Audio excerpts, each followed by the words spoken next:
नमस्कार. आयच्या या खाशेल्या कार्यावळीत तुमकां सगळ्यांक येवकार. आज हिडोना भितर गेस्ट आसात काँग्रेसीचे ज्येष्ठ फुडारी आणि आदले केंद्रीय मंत्री Jaipal Reddy. Sir, welcome to the show.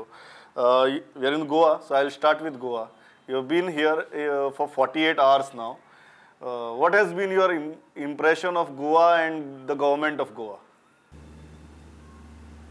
My own impression is that there is no governance. I've never seen a state in the last 50 years of my public career where the government doesn't exist and governance doesn't exist, where the chief minister actually does not preside over the cabinet meetings, and cabinet minutes are prepared well in advance. There is a make-believe cabinet meeting where the papers are cleared. Because, the chief minister alone cannot do. He has to preside over a council of ministers. That's a constitutional imperative. Now, one major issue that we are debating these days is about the health of the chief minister and whether the status of his health is a public matter or a private matter. You have completed 5 decades in public life. How do you feel? Person, of any office holder in the government is a public matter. What if that person invokes the right to privacy? He has no right to privacy. He has no right to privacy. Because he has a right to privacy in regard to his own family affairs. When your medical expenses are met from public funds, I should know what your problems are. So you're clearly saying that even if that person invokes his individual right, the fundamental right, that his medical records are private, as long as he is in public office, he cannot claim that argument. I think so. Because even if he pays his own medical expenses, his state of mind, his state of body cannot be private things. He is the chief minister. There's another thing that we witnessed this time, and that is Speaker of Goa Legislative Assembly unfurled the tricolour on Goa Liberation Day, and interestingly he read out a speech which was prepared by the Chief Minister. So he started his speech by saying, I am reading this speech, but the thoughts are of the Chief Minister. How fair it is for a speaker to do this? Firstly, it's illegal. Illegal. Secondly, it's immoral. Speaker is part of the legislative assembly. In a parliamentary system of government, the executive is separated from legislature. Speaker does not attend the cabinet meeting. Any minister could read out the speech. It only shows Goa is a chief minister who has no faith in any minister. He may have no faith, but he cannot commit this violation. And it was very wrong on the part of the speaker. You feel that speaker should have denied it? He should have said no. Where is the question? There can't be two views.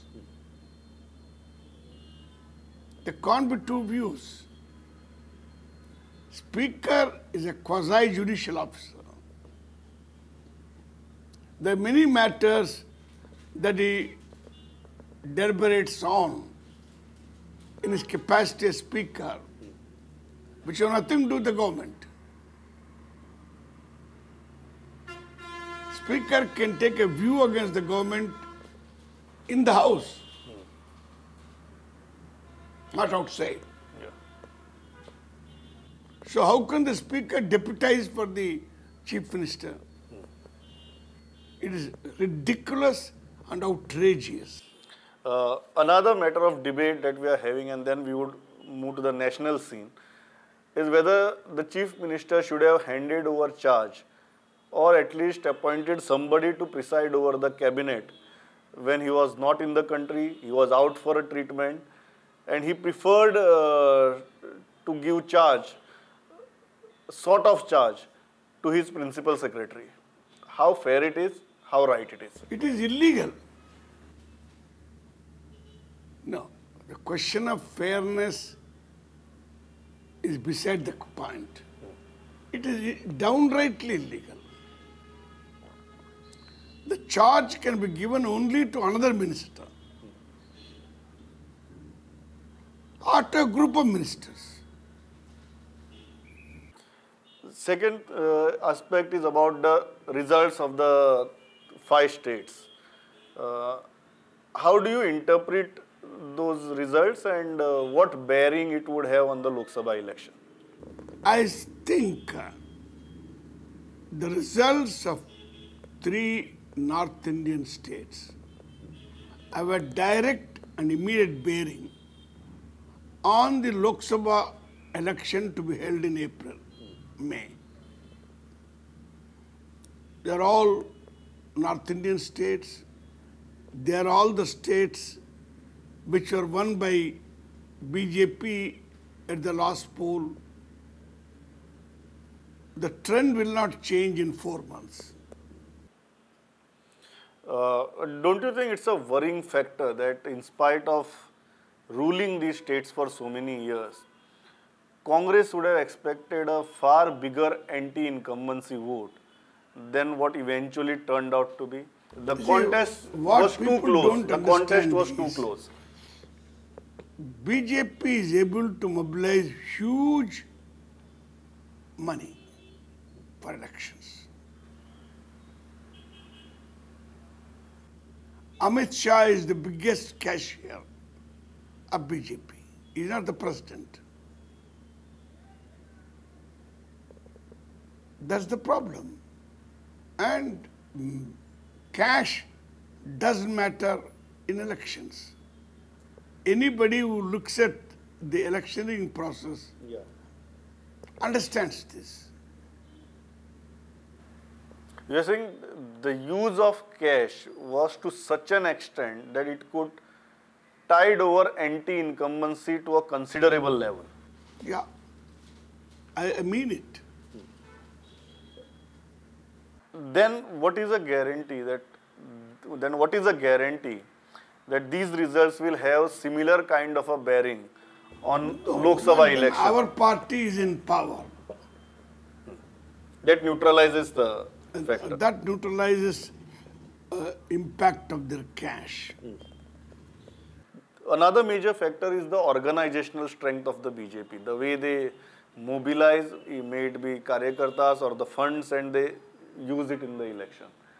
Congress hasn't shown that kind of organizational prowess, at least till now. Elections are just 6 months away. How do you look at this problem? See, the advantage of BJP lies in its simple message. Don't trust the minorities. If disbelief and hate are instilled in the minds of majority people, it is the beginning of fascism. That's what Hitler did. Hindus in India are a majority despite the 700 years rule of Muslims. and 200 years of British rule. How can such community ever face threat? BJP always talks of vote bank of Congress party. This is the vote bank they are building up, and they are able to penetrate the middle classes easily. Between two major religions, there are always differences in religious practices, beliefs, ceremonies, rites. Based on that, they build stories. See, they don't have a better machinery.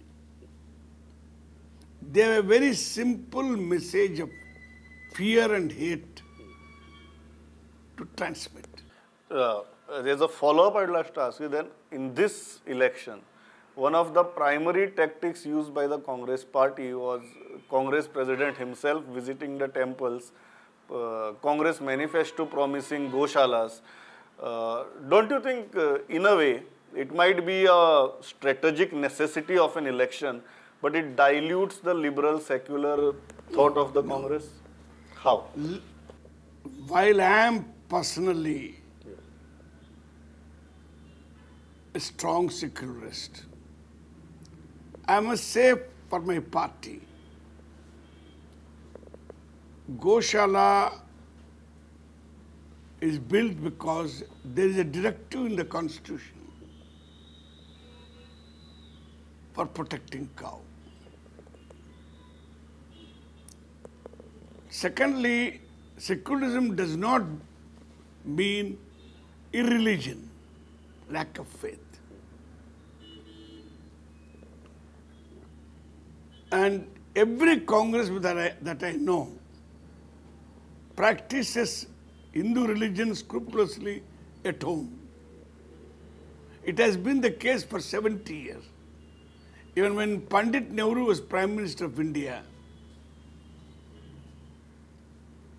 every congressman used to be a practitioner of Hindu customs. Apart from Sardar Patel, you had Vallabh Pant, you had Morarji Desai. They were all Hindu conservatives, but they never disliked Islam. They did not believe in hate. They were all molded by Gandhi directly. So, but this time it was too much apparent that you are trying to beat the narrative of the BJP by doing these things. No. You see, the basic thing is, BJP is saying that congressmen are not Hindus. They don't even believe in Hinduism. After all, we must do something to counter it. Do you know of a single Hindu who does not go to a temple? Forget. So it was a conscious effort to counter that narrative. In a way. But I am asking you personally, whether you know of a single Hindu in the Congress party who does not practice religious rituals at home or go to temple. So that's not opposed to secularism. Secularism does not mean lack of religion. Secularism primarily means that one should have equal respect for all religions. You think the strategy played a major role as far as election results are concerned? I don't think. You don't think so? See, basically, these three states, though we had lost for 3 terms, were always Congress states. After the misrule of BJP, people came back to us. The talk and the uproar for Mahagathbandhan is increasing after these results.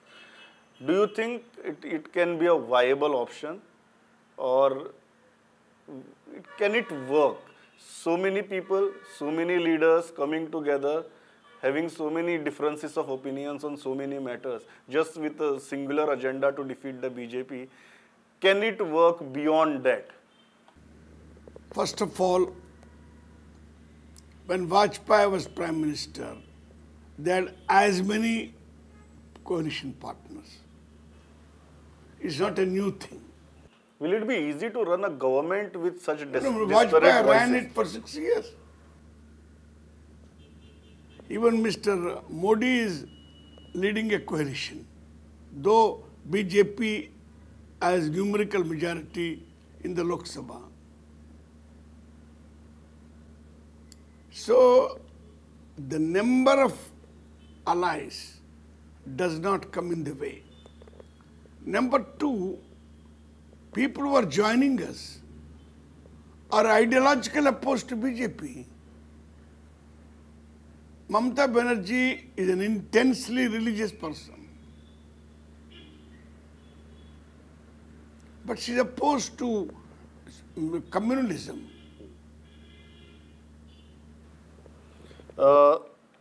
Then the same question. You said that Vajpayee ran it for so many years. Congress ran it for so many years, and even Congress ran the government for 10 years. yeah, Congress ran the government for 10 years, and even Narendra Modi is running it now. But the question eventually emerges is who will run this Mahagathbandhan? Do you think that question warrants an answer before the election, or you would like to keep it up in a post-poll scenario? For example, in 2004, we did not announce the prime ministerial candidate for the entire coalition. We chose later on. Whoever thought that Sonia Gandhi would refuse and Manmohan Singh would be chosen. And Manmohan Singh was prime minister for 10 years, which is now remembered for good governance, balanced approach to things. Dr. Manmohan Singh himself is a deeply religious person. Does anybody know?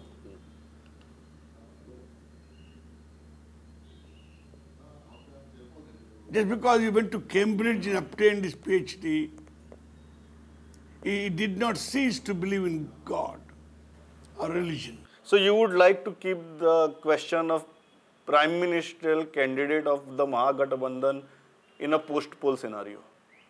Do you feel that's wise? No. So far as our party is concerned, our choice is unambiguously clear. Of the Mahagathbandhan, I'm saying. For Mahagathbandhan as well. Okay. But others must see the point. One thing is clear. Our party will have the single largest numbers in the next house among non-BJP parties. So therefore, we will have a priority claim, but we are not making it a precondition. You are not also making it a pre-poll precondition. We are not even making it a post-poll precondition. Okay. Because, after the poll, we will have to look at possibilities. Our primary objective is to remove this semi-fascist government. Look at the latest order they have passed. They are going to keep a vigil on everything from computer to mobile. What is there left of personal freedom? So you are saying that even in a post-poll scenario, the party would be open to a non-Congress Prime Minister or a non-Gandhi Prime Minister within Congress. You will be open. If it is from our party, it is Rahul Gandhi ji. Okay. That's very clear. But we will not insist upon our candidature before the polls. We will project our candidate. The same thing happened in 2004. Same question was put to me. I was then the chief spokesperson. I answered. Our candidate was Sonia Gandhi ji. But after the polls, she chose not to become Prime Minister. So you are saying 2004 can repeat in 2019? Undoubtedly. That's an imminent possibility. That's an imminent possibility. You have seen the old guard, you are now seeing the rhetoric about the new guard. You have seen Congress into different phases. How do you look at this debate of old versus new, and whether there are any serious attempts being made to strike a balance? I don't see any sidelining of old guard. Almost all the old guard have been respected. Well, of course, even without this conscious attempt to look for talent among youth, older people did stage exit. There's nothing wrong in that. There's something called retirement for politicians also. What should be that retirement bar? It depends upon the situation, upon the personality. See, there cannot be a simple generalization. In your book, 10 Ideologies, your first ideology deals with nationalism. And today, the whole narrative is focused about nationalism versus patriotism. Going into 2019 campaign, how do you look at this debate, and what should be the focus of your party? In my book on nationalism, I recommend it as a positive force, because a large part of the world at that time was under colonized rule by European powers. Even that required nationalism. Nationalism is required to get people on one platform. But I did warn against the extremist elements of nationalism. Hitler, for example, made Nazism a form of nationalism. Even today, in many parts of the world, nationalism has been perverted. In that book, I refer to the warning given by Rabindranath Tagore at the end of the 19th century. We are in 21st century. 117 years ago, Rabindranath Tagore wrote a poem against the evils of extreme nationalism. So that problem is facing us right now frontally. How can your party make any difference in correcting these narratives? Now we will show, as we showed before, how there can be nationalism without extremism. Your Prime Minister, before demitting office, said that history will judge your government kindly. Now, 4.5 years is not a time to write history and judge the events. But right now, sitting here, do you get that feeling of kindness? See, in the last few months of our government, NDA began to direct attacks on Dr. Manmohan Singh personally. In that context, he said, history will judge me more kindly than you are doing. Now, Dr. Manmohan Singh is universally well regarded. Is a non-controversial person. His 6-minute speech in Rajya Sabha proved to be one of the best ever made in Rajya Sabha or Lok Sabha. The demonetization step of Modi has made him terribly controversial. Then everybody began to look up to the record of Manmohan Singh. So 4.5 years down the line, you are getting the feeling of kindness already. Yeah. In fact, Dr. Manmohan Singh has a lot to be satisfied with the public response. So, pleasure talking to you. Thank you.